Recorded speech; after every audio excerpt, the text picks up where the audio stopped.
Welcome to Crones and Coffee with Laurie and Kate, a podcast about spirituality.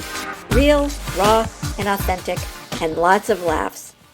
All right, here we are. Kate and Laurie, Crones and Coffee, our very first podcast. Happy birthday to us. What's the date? February 22nd?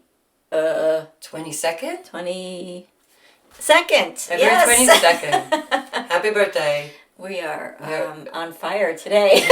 Don't even know the date. I guess we're going to introduce ourselves. Yeah, go ahead. I'll go first. Okay, so I'm a good friend of Laurie's, and I met Laurie when she came into my shop maybe 2 years ago now. It was about 2 years ago. So it was around 2022. It was after all the lockdowns, I believe. You came in and you were a breath of fresh air. I really was excited to have you in my shop. So I have a shop in Wilton.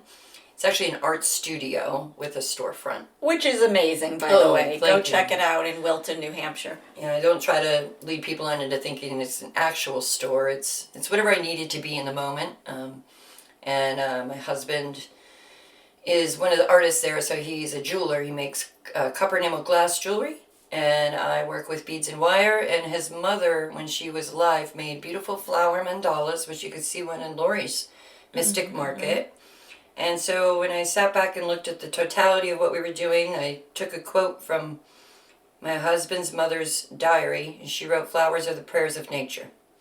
And that's beautiful. Really spoke to me. Yeah. And I was like, that's it, prayers of nature. That's going to be the name of our studio, our storefront. That's where we're going to focus all our intention into, because I like the thought of prayers of nature. I like the universal approach of that. You know, almost every religion, spirituality that you come across has themes of nature, is influenced by nature, because nature is reality. We can all agree on that, and how we perceive it and how we use it to express ourselves and interpret our spiritual existence through nature, I thought was a really cool concept. So I opened that studio about 8 years ago, and Laurie stumbled into it about 2 years ago. And I don't, you didn't have a shop at the time or anything, so you were online mostly, right? Yeah. And you saw my posts on Facebook because you're in the same town. You started seeing me. How did you know I existed? So my neighbor next door, Lisa, had told me about it. She said, "I don't know if you saw this," and she sent me the link, and I was like, holy crap, that's like right down the street and right up my alley. And I actually thought about going to you several times, but you think about, well, why am I going to go there? You know, what was my purpose? I didn't want to be one of those people that are like, here's what I sell, want to sell it in your place, you know.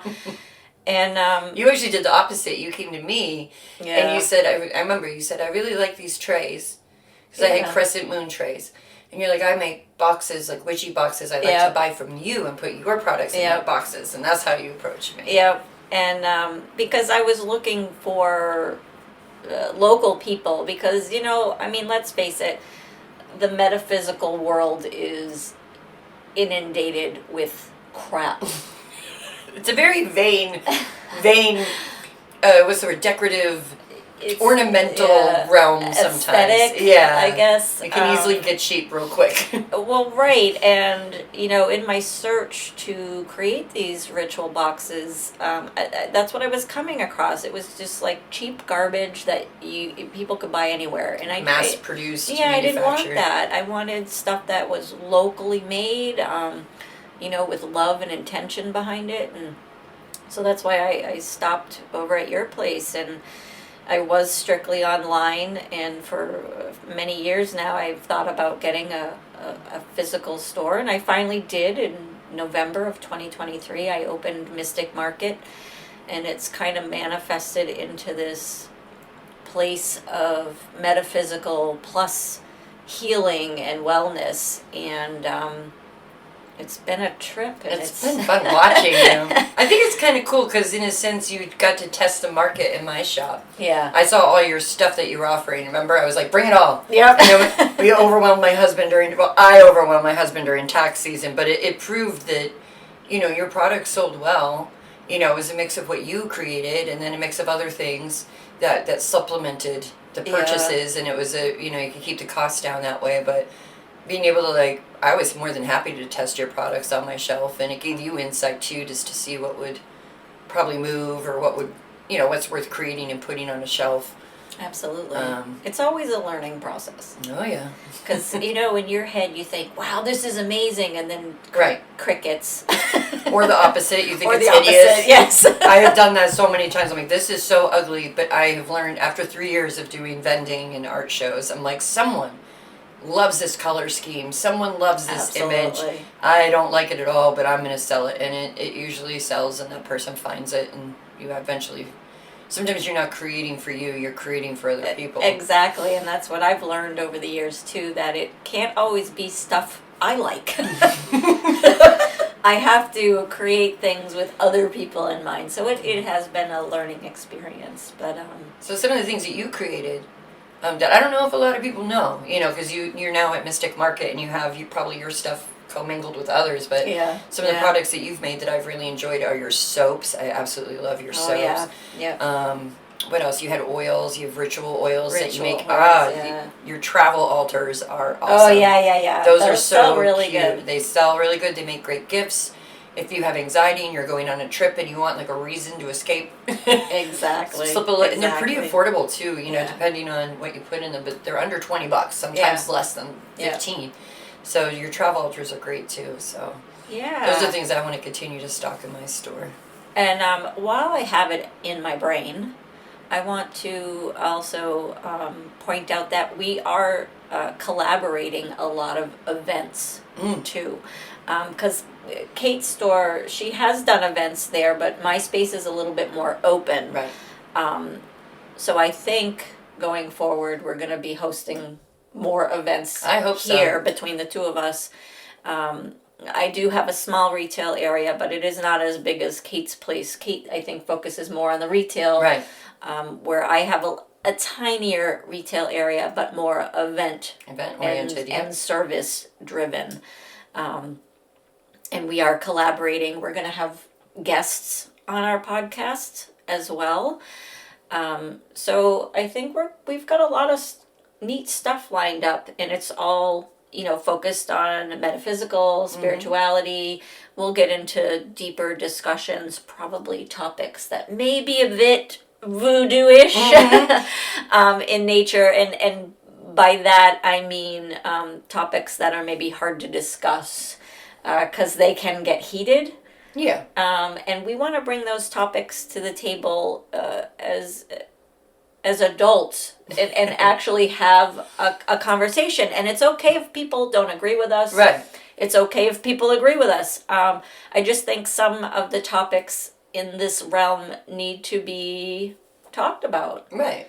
And have a discussion. We can have a discussion and not agree and still like each other. Imagine that. Whoa. Remember when that used to happen? I think something that you and I, we work in this like magical realm where we just thrive in it. But we're also, you were one of the few that I've met that is actually really grounded individual that like we can shift gears and just understand the... My husband would disagree with that statement. I feel like I could quickly shift gears with you. There's there's like this compartmentalized, at least this is how I operate. Everybody's different. When I'm working in these magical realms or when I'm opening my doors and it's my shop is full of crystals and full of mandalas and full of energy. Yeah. It can be a bit much, and it's not even just the space, it's the people you attract. And so keeping a level head and remembering that even though this is very real to me, not everybody perceives it that way, and I allow myself to be skeptical. I allow myself to question. I allow myself to not believe sometimes because I think it keeps you in your human element. Nothing's really proven. And so having these conversations, what speaks to you, what speaks to me, what makes sense to you. Everybody's having individual experiences here. Yeah, and absolutely. Different things mean different things to different people. So being offended because somebody may not believe that your dog's talking to them or sending, it's like, well, maybe that's their superpower. Maybe that's how they're perceiving the world. Maybe that's how they're open, to interpreting what the universe has. Right. To me, it's like, what's your language? Like they always say there's like a love language. Yeah. Like when you're in a relationship, I feel like it's like that with spirituality. What's your love language? Some people use tarot cards. Some people use pendulums. Some people use all different forms of divination, and it doesn't, I think it's like that in all facets of what we're absolutely. And it's perception too. Like, everybody has a story, right?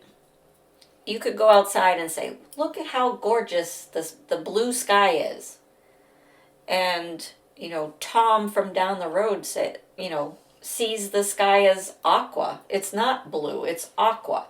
It doesn't mean that either one of us are right or wrong. It's just how we're perceiving that image, and I think that can be carried on into what we offer here too, in the spiritual aspect of it all. Being adaptable, because everybody that walks through our doors isn't going to resonate. Not everything's going to resonate with them the same way it does with the person that was just in your door. Exactly. I can't say I've had anybody walk in my space and complain about how ugly the flower mandalas are. That's never happened. No. But I've had several comment on the one that's hanging here, how gorgeous it is. Normally I get, and I didn't make those, so I can humbly talk about how amazing they are. My mother-in-law made those, so those are usually very positive. But I've obviously, as you know, I've had tarot offered and tarot images, and some even Ouija boards. Yeah. Some people have very visceral negative reactions to those, and just being willing to hear them and let them know that you hear them, and sometimes just not even arguing with them, just letting them say what they want to say. As long as they're being respectful. I've had more often than not people who are polite still tell me in a very polite way that those things make them uncomfortable. Yeah. And I'm like, okay, well, the Ouija board's made out of plastic, so like maybe if it was made of the skin of a Salem witch and written in blood of a pirate somewhere, I'd understand. But I'm like, it's from a plastic mold. Sometimes I just whatever. And that might be a topic we should talk about is divination, because even on Facebook, I'm part of a lot of pagan and spiritual groups, and even a lot of people in there are like, "Oh, don't touch the Ouija board," but the next sentence they're talking about tarot or pendulum, and I'm like, they're all portals. I think Hollywood has of course tainted what these things are, because obviously people aren't running around with pointy hats and green skin and darn it. With I mean, I have a pointy hat, but I think movies and stuff portray it as evil and negative, and the way I practice is the complete opposite. It's I feel like almost most spiritualities have a dark and a light. Yeah, of course. It's about balance. That's how I get along with my Catholic aunt. That's how I get along with my That's why some people are Christian in the freezer. cousins, right? You know. I'm like, yes, I consider myself a witch, but did you know that there's Glenda and then there's the Wicked Witch of the West, and that's actually I feel like that's very true. Yeah. And you can probably find that in most, there's the devil and there's so it's funny when I that we could save this for another episode, but at one point about a year ago, I was being harassed by an extremist, and I was about to take off to Nashville, and I was just so in my head about this religious extremist. I actually had to get a restraining order, all that, but I was happy to get on a plane and leave. Yeah. And I got on the plane and I sat next to this man, and I pulled the sleeves down on my hoodie because I have tattoos on my arms and my fingers, and I was so shaken by this woman coming in and harassing me that I don't want to draw attention to myself in any way. And I was sitting next to this guy, and he's got a Bible in his hand with notes, and I'm like, I'm covering my tattoos, because you're already thinking you're gonna. And we're sitting on this flight for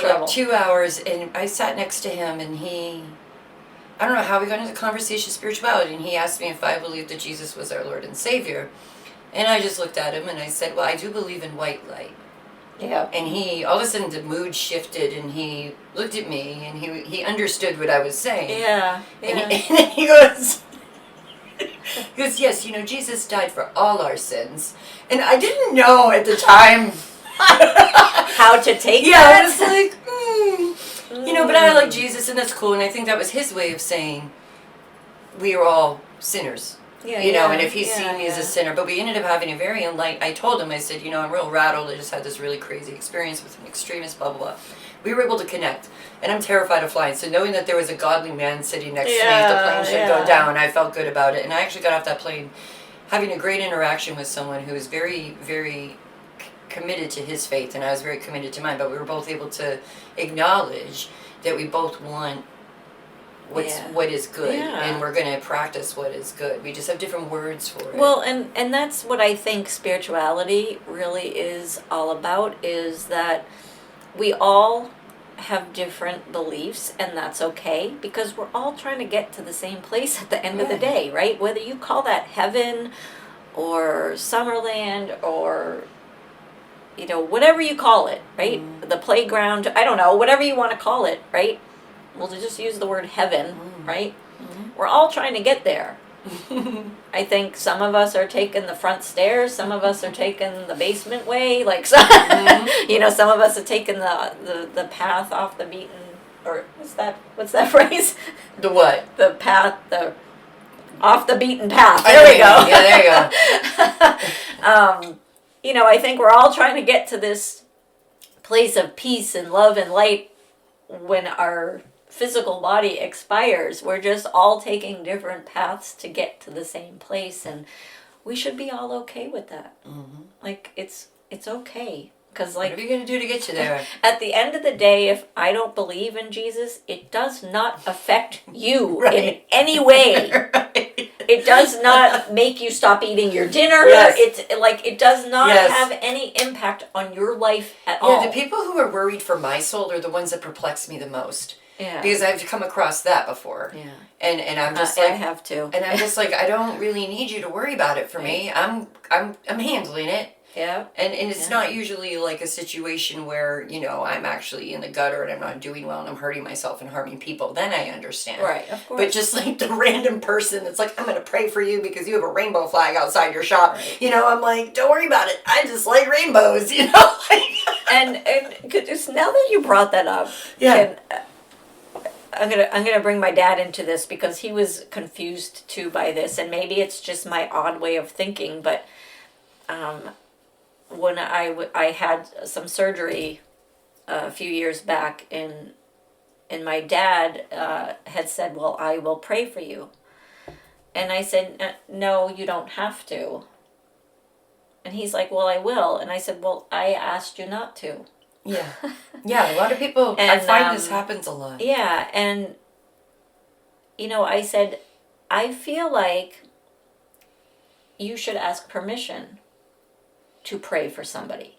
Because I would not just let someone randomly walk up to me and hug me and invade my physical space. So why do you think it's okay to invade my spiritual space without my permission? Am I the only one that thinks like that? No, my girlfriend came from a really strong Christian background that wasn't good for her. And she has also, we were just talking about last week, she has an aversion to when if her family member says this to her. I understand it. I understand why you feel that way. To me, I've picked it apart because I have Christian and Catholic family. And I was raised Catholic. I'm not a practicing Catholic. So I try to... I think I have PTSD from it. Yeah, no, I think it's true. Mine was... My experience with my spiritual raising was very lackadaisical. My parents were really, really great about just letting me discover things on my own. And I lived in the woods. So I ended up finding myself in the woods a lot with little books and learning, you know, and they were fine with it. But my mom also brought me to Protestant Sunday school as a child. So I learned about Jesus and I learned about being a good person and all that stuff. And I dug it. I thought it was great. But I've never had it shoved on me. My father was raised Catholic by nuns. Yeah. And he did not like that. So he made sure that I went to Catholic school, so did CCD, he. So did the he. whole... And he said, absolutely not, my kids aren't going to go through that. So we just had this very free, liberating experience. So I'm like, I get off on being some kind of moderate, you know, being that person in the middle. I always want to... So when I hear, I'm going to pray for you, there's two tones. There's a condescending tone. Yes. Like, oh, bless your heart. Yeah, exactly. And you could tell that, I'm just going to pray for you. God bless you. And then there's some people that just care. Yeah. You know, and it's almost like Reiki. It's almost like a spell. And when I accept it that way, because that's the tone I'm getting from them, then I don't get as upset. I'm not as offended. In fact, I'm actually, thank you so much for thinking of me. Yeah. You know, and that's just my own. Yeah. Like I said, everybody has their own reactions to it. So. And I don't always say no. Right. You know, please, because my dad explained, well, this is why I want to do it, and then I was okay with it. You know, and I said, okay, Dad, that's fine. But I always had that, you know, and I guess you're right too. It's you hear people say, "Well, I'll pray for you." Like, you're not really praying for me. You're being a jerk. Condescending. You're being the complete opposite Like of they what have some you're kind of trying higher to, power. Like they have a personal relationship with God. Virtue signaling? Thank you. You're welcome. I obviously need more coffee. I am here for you. Yeah, I brought my coffee. Where's yours? Do we even have a coffee pot in here? Yeah. I do, of course I do. You're right. What are you, nuts though? No coffee? We're Crones. Do you want to explain what a crone is? Sure. So, Triple Moon Goddess. Mm-hmm. There are 3 stages that she's depicted as: the maiden, the mother, and the crone. Maiden is the young girl, which I am certainly not that anymore. The mother, even though I am a mother, my children are grown. And I am not of the age to birth children anymore, nor would I want to. Being 54 this year, I have grandchildren, so I feel that I have entered that crone stage. I am not naive and innocent, and I am, not raising children anymore. I feel like I've reached that wiser age where I'm not so quick to jump into things. I analyze things. I use my wisdom from past experiences before I go into things. So, so... I love how you embrace it. I do, and I actually didn't for a while. I was going to say, I've met a lot of women. I've accidentally let it slip. I was hanging out with my mom, and she's not privy to a lot of the witchy stuff I do. Yeah. And she was complaining about her hair and how it's gray, and she's getting old and blah blah blah. And I'm like, but you're in your crone stage, and I was trying to uplift her. Yeah. And instead she's like, crone, I wear that I was like, no way. A badge of honor. Yeah. Because I've been through some stuff. Exactly. And I'm still here to talk about it. And I think the stuff I've been through, like, I'm amazed that I'm still here to talk about it. I'm glad you are. Well, thanks. Kate, you're one of my best friends. Like, seriously, bestie. And I have a small circle now, too, as I'm in this crone stage, because I realized, and it's, in this day and age, too, right? We always put value on ourselves by how many likes, how many shares, how many people commented. God, that's a whole episode, isn't it? That's, to me, don't base your worth on that. That's complete BS. Mm-hmm. Right? Base your worth on who's in your circle physically. Like for Valentine's Day, I'm going to bring this up. Everybody online. Oh, I love you, my best friend, blah, blah, blah. Okay, that's cool. You love your husband, great. You love your wife, great.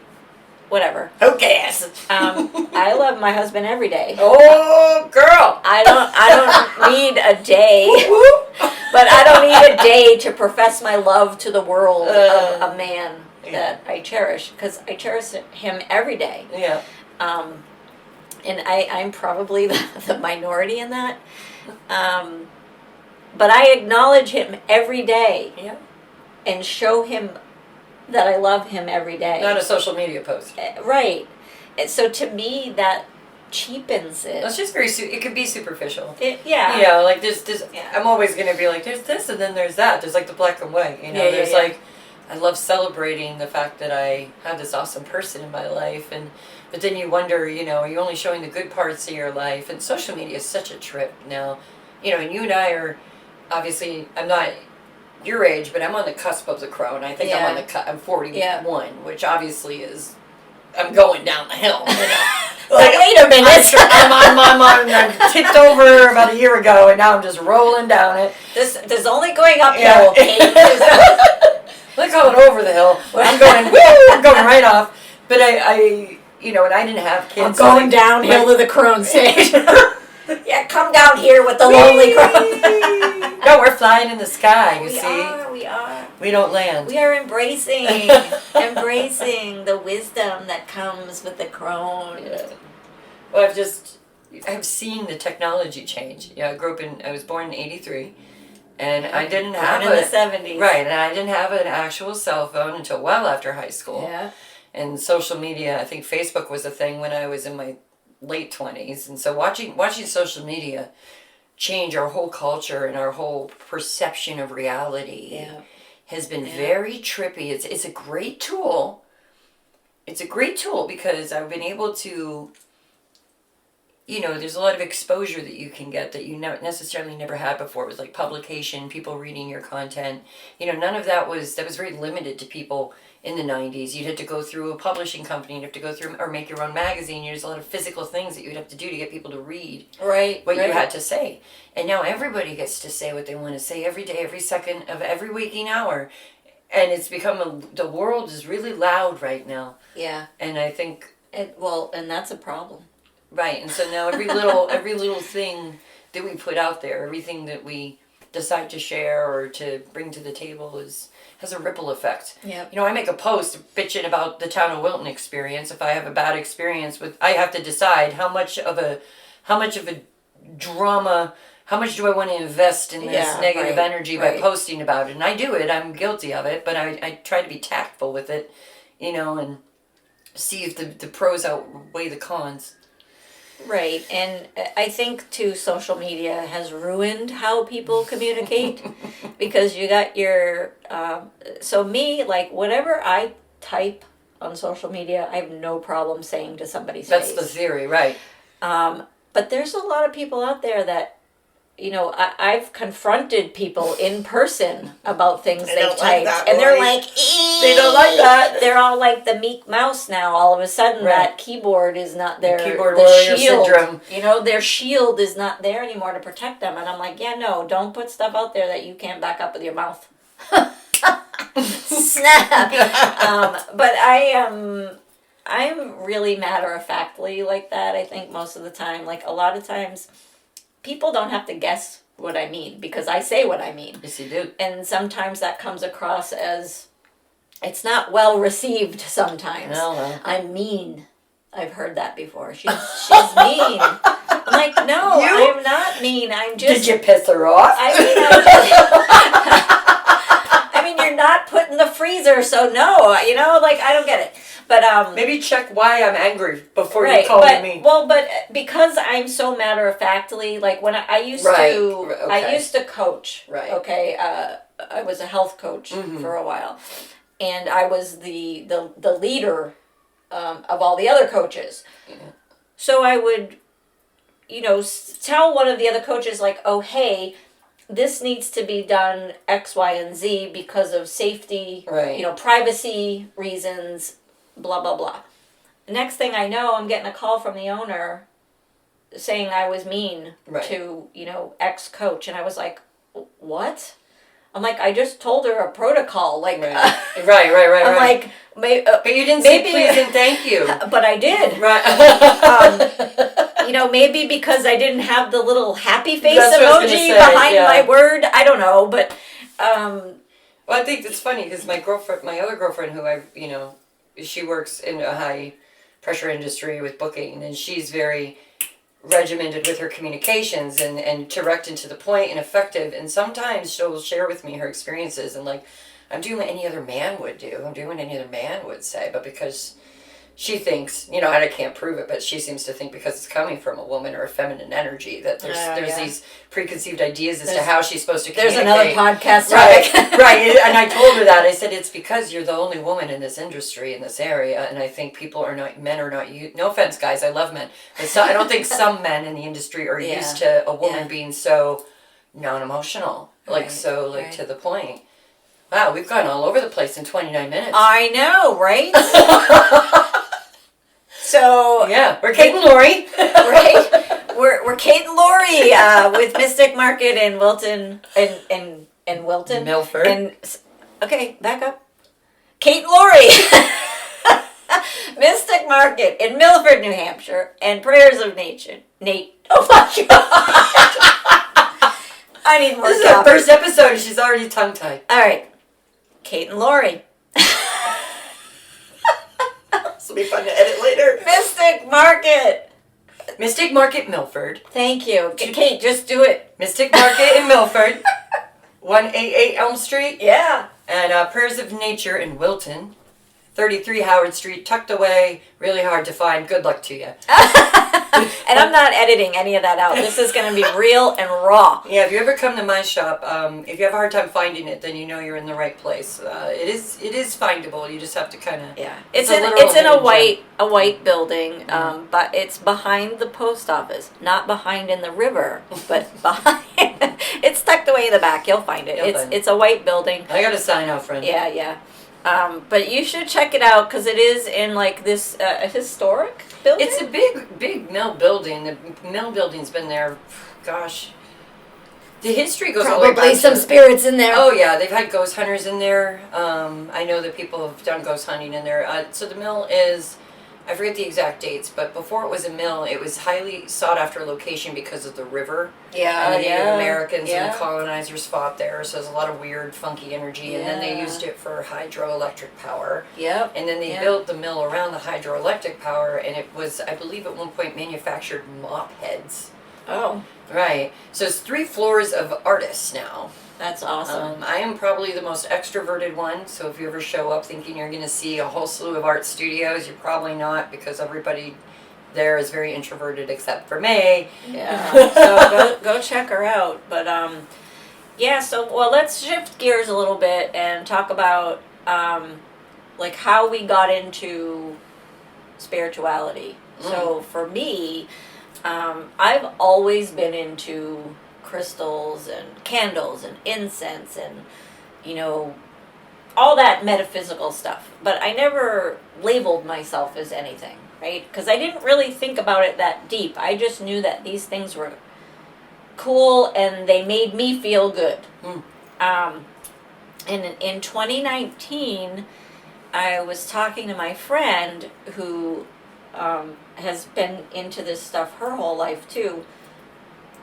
And she labels herself as a witch and she practices witchcraft. And I thought, my God, all of that sounds like stuff that I do. And then I was like, is that what I am?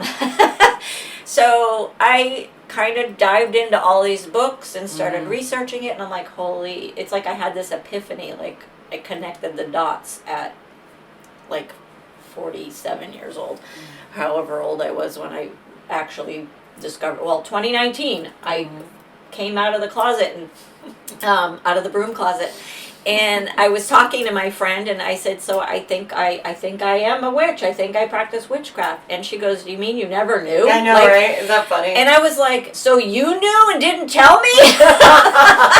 She's like, I just assumed you knew. And I was like, well, I think I did. But because of all of the stigma that's attached to that word and how Hollywood portrays it, I think I was subconsciously afraid to voice that. But you know what? I'm in the Crones stage now. I just don't give a crap what people think of me anymore. If you don't like who I am as a whole, then you don't need to be in my circle. And hence why my circle has dwindled down a bit.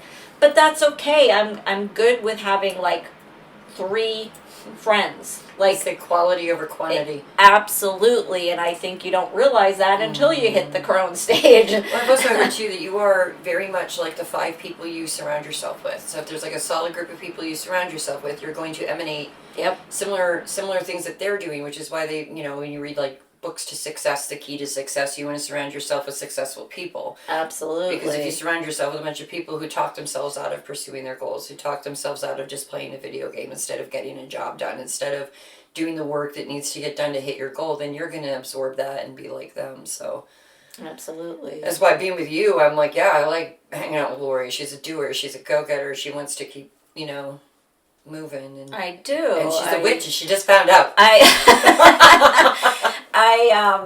And I've always been a people person.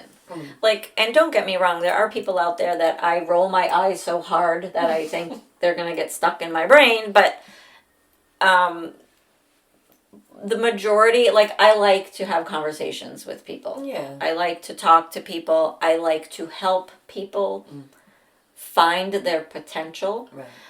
which is why I think I've always gravitated to jobs that gave me the opportunity to do that. I started out, I was a nurse's aide. I was a health coach. I was a hairdresser. It's all, things that helping people, finding their beauty, whether that's in physical form with the way their body looks, their health internally, and now I'm come full circle. Now I'm helping people mentally. Yeah. I am not a therapist. I am not a psychiatrist. I am a wellness coach. Yeah. I help people. I give people coping skills like meditation, sound healing, intention setting. Which is a big reason why I started. I was a panic and anxiety sufferer from 6 years old on, and I was looking for tools that I could use to help me focus my attention on wellness versus my anxiety and my panic disorder.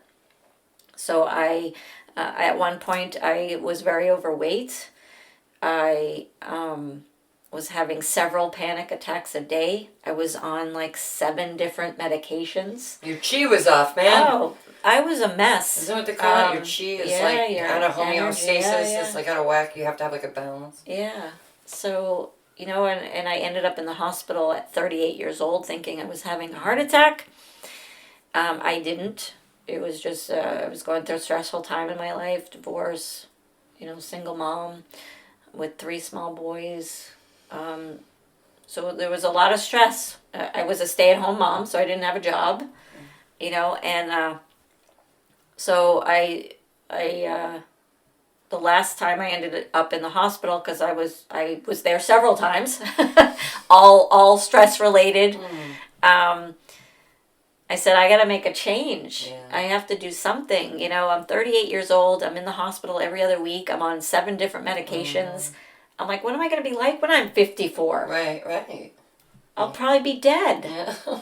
Yeah. So I joined a gym. I weaned myself off all the medications.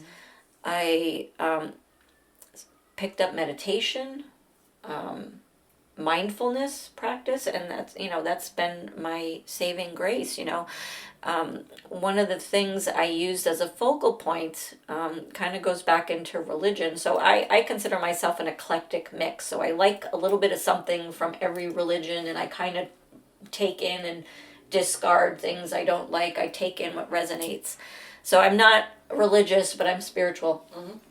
And I always gravitated towards Ganesh, which is remover of obstacles. I don't really believe that there's a giant elephant running around upstairs.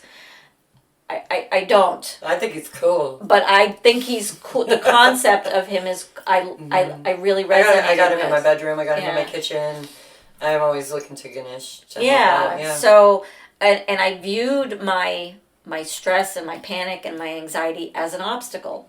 So every time I could, of course, having them so often and forever in my life, I started to recognize when I was spiraling and about to have one.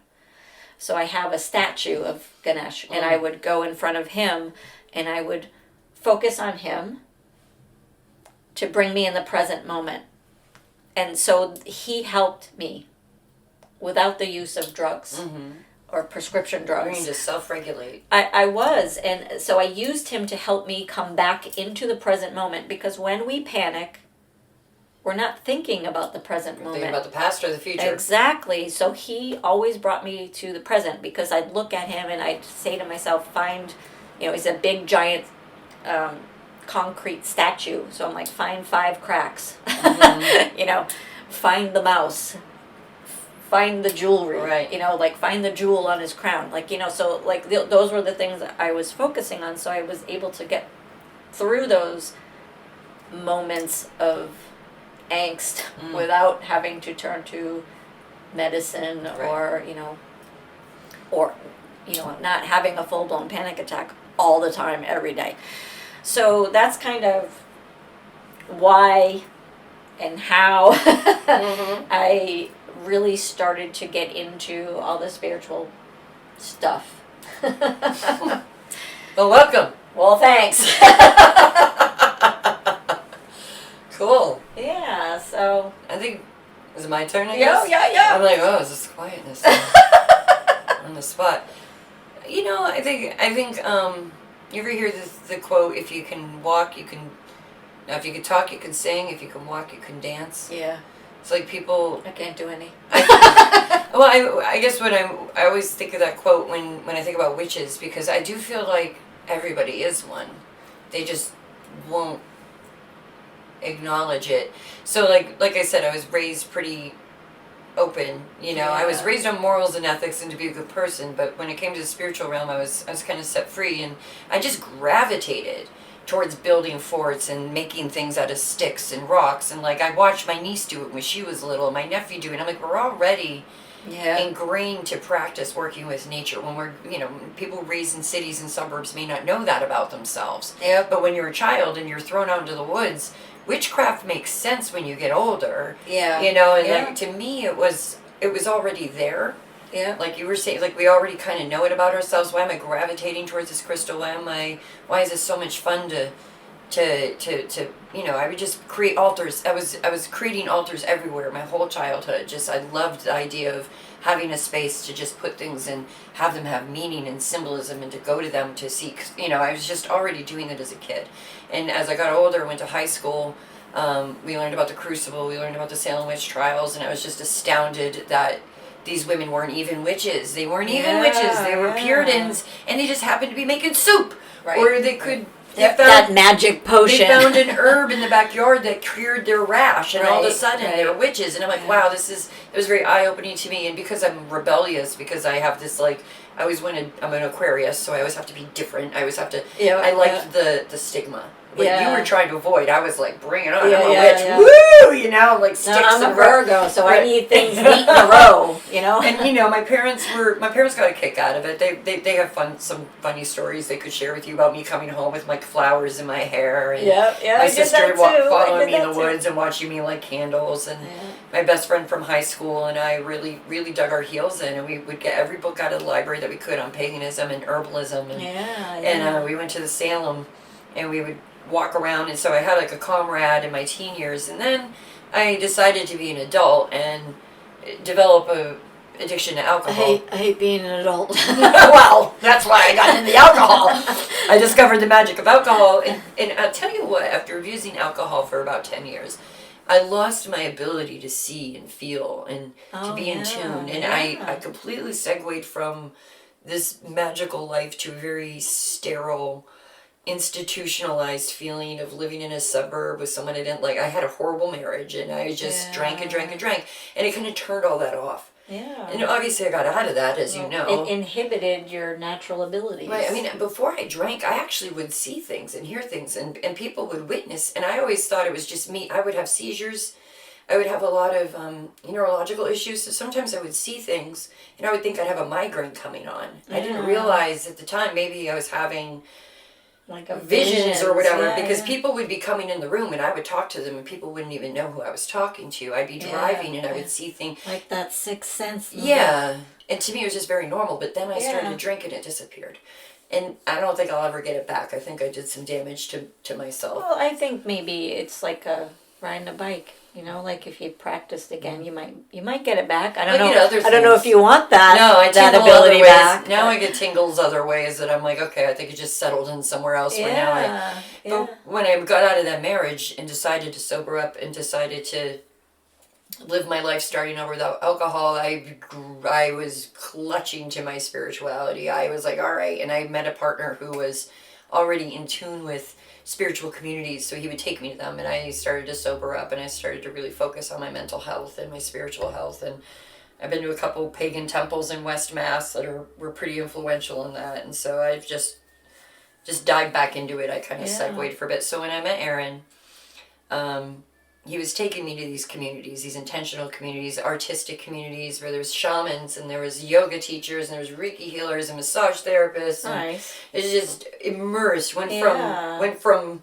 sterile environment to crunchy hippies, tents, yeah. ayahuasca shamanism, like all just went full throttle.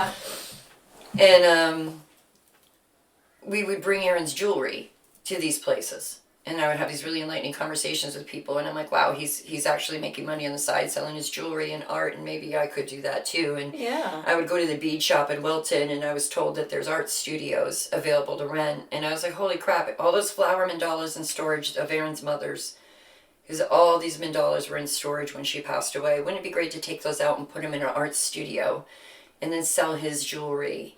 And then I could just do that while I'm sobering up and healing. I don't have to get a real job yet. I can just be a part of society in a way that I'm comfortable with, as opposed to go working at a job that doesn't resonate with me. So we first opened as Copper and Wire. That was the name in 2018 or 2017. And I knew that wasn't the name we were going to stick with. But that's what we were at first. And about 2 years went by, and I found Linda's journal that said Flowers of the Prayers of Nature. Yeah, that's We moved to the space downstairs. I rebranded as Prayers of Nature. And then slowly, I didn't plan it, but over time we started acquiring nature-themed things like crystals and sage. And next thing you know, it manifested. I have this, what you have told me is a metaphysical shop. You're like, you have a metaphysical shop. And I'm like, really? No, it's an art studio. No, she absolutely has a metaphysical That's studio. I had to accept it. I was like, okay, I guess I am schlepping spirituality. But you are artsy too. Yeah, there is art. Yeah. There's absolutely art, because we will feature, I'll just be taken by an artist and I'll ask if they want to be in our shop. Usually it has to be a nature themed. Yeah. Like I have a watercolor artist who does all botanicals, like I do try to tie it in. So we've been doing that for 8 years now, and I by no means make any money off it, but it pays for itself. And we're not there a lot sometimes because we're always at a show. We'll not just, that's like our home base, but we really do like to go to world music festivals, art shows. That's where we do the best networking and best sharing. It's awesome. I meet a lot of musicians that way too. So Prayers of Nature is like a baby. It's like Aaron and I's baby.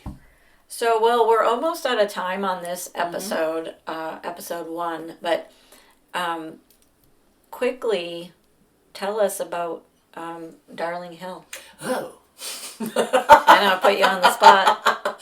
What was I just talking about? Music, so that kind of makes sense. Yeah, well, obviously my outlet was always music. Aaron and I have our studio, which I very much value. It's great for my mental health to have that to go to, but the other outlet I have is music. So, as Darling Hill is the name of my band. Yes. So, and she just cut an album. I did. I actually, this time last year, I was headed to Nashville to record it. So, and what is the theme of this album? Well, it was kind of like a, I call it a spectrum. It's like a sampler. It goes from folk music to like electronic, but these songs were all written during my recovery. And one in particular, which is your favorite. My absolute favorite. is Break Free, which was probably the most healing song, the most healing piece of art I ever wrote. And it was about how I escaped a very violent assault that I experienced when I moved back home about 10 years ago. And talk about spirituality. That violent assault is what woke me up in a sense to being a human again. It was very ugly. It was very violent, but I look back on it. It was also very beautiful and spiritual. If I were to have a come to Jesus moment, it was that. When I talk to Christians and like, well, have you met Jesus? I'm like, well, I met somebody. Don't say I don't know what he was wearing, but I definitely had a moment of. I basically, in my theories, I died. And this is my second chance. Yeah. Like that timeline's gone. So and I actually died. A rebirth. So Darling Hill's Where the Heart Heals is my EP, and it's called Darling Hill because that is the road I live on, but it is also the road that the assault happened on. So it's very strange to live on the road now that I was assaulted on, but it also makes sense if you believe in like regeneration and like I feel like it's a very healing place for me now. So the song Break Free off that EP is a 7-minute ballad, theatrical ballad of how I started, with the thought of trying to hold dear my wanting to live. Yeah. And I'm finally realizing that once I decide to live again, I could do whatever the hell I want. Yep. So That's amazing. That's what that song's Amazing. about. Well, thanks for the plug. Yeah, no problem. DarlingHillMusic.com. Right. DarlingHillMusic.com, PrayersOfNature.com, and MysticMarketNH.com. Check us out on the web. Check us out. We're on all the social media outlets, Facebook, TikTok, Instagram. Woo! Anyways, so let's wrap this up, Kate. Today we've done a lot of talking. That is solid, I could see, Oh. 50 minutes. That's 50 minutes We've of never us talked so yapping. much and have been timed. Right? So it's a little unnerving being timed, but because like I have so much to say in such a little amount of time. But I think we did great, and I hope you'll join us again for our next podcast. Again, check us out, Prayers of Nature and Mystic Market in Milford and Wilton, New Hampshire. Take care, everyone. Bye-bye.